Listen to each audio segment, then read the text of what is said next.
사람이 된 틀쥐 오늘 읽을 책인데요. 우리 아이들이 어렸을 때 좋아하던 책이라 중간중간 낙서가 좀 있더라도 양해 바랍니다. 자, 사람이 된 틀쥐.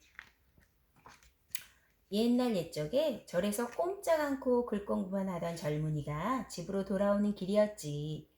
젊은이는 멀리서 대문만 봐도 가슴이 뛰었어. 3년 만에 보는 집이었거든.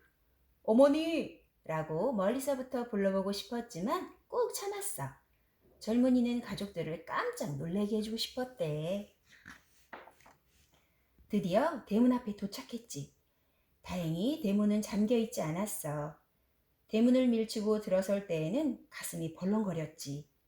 막 대문에 들어서며 고개를 드는 순간 젊은이의 눈이 휘둥그레졌어. 자기와 똑같이 생긴 젊은이가 마당에서 노려보고 있는 것이 아니겠어? 이게 웬일이지? 넌 누구냐? 절에서 온 젊은이가 물었지. 나? 이 집 아들이다. 그럼 넌 누구냐? 집에 있던 젊은이가 대답했어. 뭐라고? 내가 이 집 아들이야. 절에서 공부를 마치고 지금 돌아오는 길인데? 이 말에 집에 있던 젊은이가 콧방귀를 뀌었어. 3년 공부를 마치고 난 이래전에 돌아왔다. 어디서 굴러먹던 녀석인지 몰라도 썩 꺼져라! 둘이서 옥신각신하는 소리에 집안 사람들이 몰려들었지. 어머머머머머. 큰 방에서 나온 어머니가 입을 다물지 못했어. 저런. 담뱃대를 내민 아버지는 어찌나 놀랐는지 급할을 도로 거둬들이질 못했지. 에구머니나, 에구머니. 작은 방에서 나온 누나는 얼굴이 하얗게 됐어. 뭐? 아랫방에 있던 머슴들도 눈이 휘둥그레졌지. 강아지도 놀라 꼬리를 감추며 슬슬 피했어. 글쎄, 쌍둥이도 그런 쌍둥이가 어딨겠어? 두 젊은이는 서로 삿대질하며 싸웠어. 내가 없는 틈에 와서 우리 부모님을 속이다니. 넌 어디서 온 귀신이냐? 내가 틀림없는 이 집 아들인데 뻔뻔스럽군. 무얼 노리고 온 것이냐? 누구의 말이 옳은지 할 수 없었어. 집안 사람들은 멍하니 둘을 바라만 보는 거야. 절에서 돌아온 젊은이는 답답했지. 믿었던 가족들도 자기를 알아보지 못했으니 그 심정이 오죽했겠어? 아버지, 제가 돌아왔어요. 어머니, 제가 돌아왔다니까요. 3년 전에 절로 떠났던 아들이 무사히 공부를 마치고 돌아왔어요. 집에 있던 젊은이가 손을 저으며 말했어. 아버지, 어머니 속지 마세요. 제가 왔을 적에 반갑다고 손도 잡고 뺨도 만져보셨잖아요. 아버지와 어머니는 서로 귀옛말로 속삭였어. 아무래도 구별을 못하겠는데 둘 다 아들로 삼을까? 그러자 어머니가 고개를 세게 저었어. 안 돼요. 둘 가운데 한 놈은 분명 가짜예요. 가짜는 우리 집을 망하게 할지도 몰라요. 꼭 가려내야 해요. 참 그렇군. 근데 어떤 게 진짜 아들을 찾지? 좋은 방법이 생각났어요. 어머니가 둘을 번갈아 보며 말했어. 내 아들은 오른쪽 팔뚝에 검은 사마귀가 있는데 어디 보자. 그러자 절에서 돌아온 젊은이가 소매를 걷고 맨팔뚝을 내보였지. 집에 먼저 와 있던 젊은이도 질세라 소매를 걷고 맨팔뚝을 내밀었지. 저런, 둘 다 똑같은 자리에 사마귀가 있었어. 모양도 크기도 똑같이 모양. 집에 먼저 와 있던 젊은이가 말했어. 진짜 이 집 아들이면 이 집 형편을 잘할 거예요. 집안에 물건들이 놓인 곳을 물어보세요. 어머니가 생각하기에도 그럴듯한 꾀였지. 할머니께서 소중히 여기시던 다듬이돌이 어디 있지? 절에서 막 돌아온 젊은이는 할 수가 없었지. 집에 먼저 와 있던 젊은이는 빙그레 웃었어. 헛간에 있지요? 그 말에 온 가족의 얼굴이 웃음이 피었단다. 절에서 돌아온 젊은이는 너무 억울했지.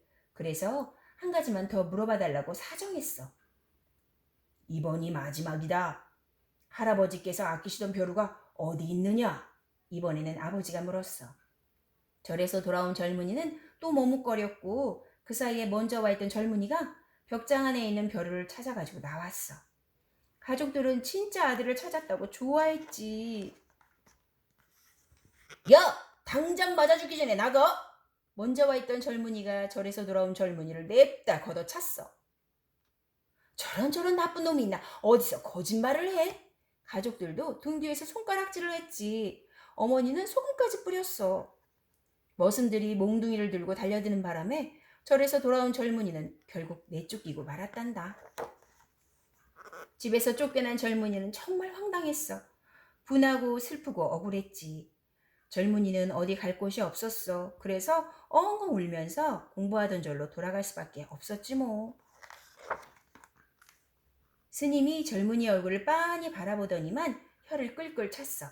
그러더니 대뜸 이렇게 말하는 거야. 가짜에게 몰려서 집에서 쫓겨났구먼. 젊은이는 깜짝 놀라서 물었지. 스님께서 어떻게 그걸 아셨어요? 자네 얼굴에 다 쓰여 있네. 스님, 어떻게 하면 좋아요? 그런데 스님은 갑자기 엉뚱한 걸 물었어. 자네 혹시 손톱이나 발톱을 깎아서 아무데나 버린 일이 있나? 없나? 젊은이는 맑은 게을물에 풍덩 뛰어들어 목욕하던 일이 떠올랐어. 공부가 잘 안 되면 하루에도 몇 차례씩 하곤 했지. 그리고 목욕을 하면서 길어진 손톱 발톱을 깎아서 물에 떠내려 보내기도 했대. 개울 아래쪽에 아주 오래 묵은 들쥐 한 마리가 살았네. 이 들쥐는 물에서 떠내려오는 손톱 발톱을 아주 맛있게 받아먹다 보니 사람의 정기를 받게 되었지. 그래서 자네의 모습으로 둔갑할 수 있었던 거라네. 그랬군요. 젊은이는 그제야 모든 걸 알 수 있었어. 젊은이는 걱정스러운 눈빛으로 스님을 보았지. 걱정하지 말게. 내가 방법을 일러주겠네. 고맙습니다, 스님. 어떻게 하면 될까요? 쥐가 가장 겁내는 게 고양이 아닌가? 저 고양이를 가져가서 가자 앞에 내려놓게. 스님은 절 부엌 앞에서 졸고 있는 고양이를 가리켰지. 젊은이가 끼니 때마다 밥을 한 숟가락씩 남겨주던 고양이였어. 젊은이는 그 고양이를 안고 집으로 달려갔지. 아니 저 미친 녀석이 또 왔어? 온 가족이 웅성거렸어. 젊은이는 아무 말 없이 가짜 아들 앞에 고양이를 내려놓았지. 가짜 아들은 대본의 얼굴이 파랗게 질렸어. 고양이가 펄쩍 뛰더니 가짜 아들의 목을 물었어. 그 순간 가짜 아들은 온데간데 없고 마당에 큰 들쥐 한 마리가 목에 피를 흘리며 쓰러져 있었어. 그래서 어떻게 되었냐고? 진짜 아들을 찾은 가족은 큰 잔치를 열고 행복하게 살았지 뭐. 친구들, 이야기가 재밌었나요? 들쥐가 사람으로 변하다니 참 놀랍죠? 그래요. 우리 옛날 이야기에는 동물들이 사람이 되는 이야기가 많답니다. 백령묵은 여우가 여자로 둔갑하기도 하고, 구렁이가 허물을 벗고 멋진 남자로 변하기도 하고, 또 우렁이가 예쁜 아가씨가 되기도 하지요. 이렇게 동물들이 사람이 되어 못된 짓을 하다가 벌 받는 이야기가 있는가 하면, 반대로 착한 일을 많이 해서 복을 받는 이야기도 있답니다. 우리 조상들은 이런 이야기를 통해서 몸이 아무리 훌륭해도 그 마음이 바르지 못하면 소용없다는 것을 깨닫게 해줍니다. 그래서 착한 마음으로 좋은 일들을 해야 한다는 교훈을 우리에게 알려주고자 했던 것입니다. 마음보다는 겉모습 가꾸기에 더욱 신경 쓰고 있는 요즘 우리에게 이런 이야기는 많은 것을 느끼게 해줍니다. 심지어 어떤 사람은 몸만 사람이고 마음은 동물처럼 행동하는 경우도 있습니다. 어린이 여러분은 어떠세요? 오늘부터는 마음도 깨끗하게, 몸도 깨끗하게 잘할 거라고요? 네, 그래요. 예쁜 마음을 가꾸면 저절로 몸도 예뻐진답니다. 오늘의 이야기 사람이 된 들쥐 끝. 오늘 이야기가 재밌었다면 다음 편도 기대해 주시고 좋아요, 구독 꼭꼭 눌러주세요.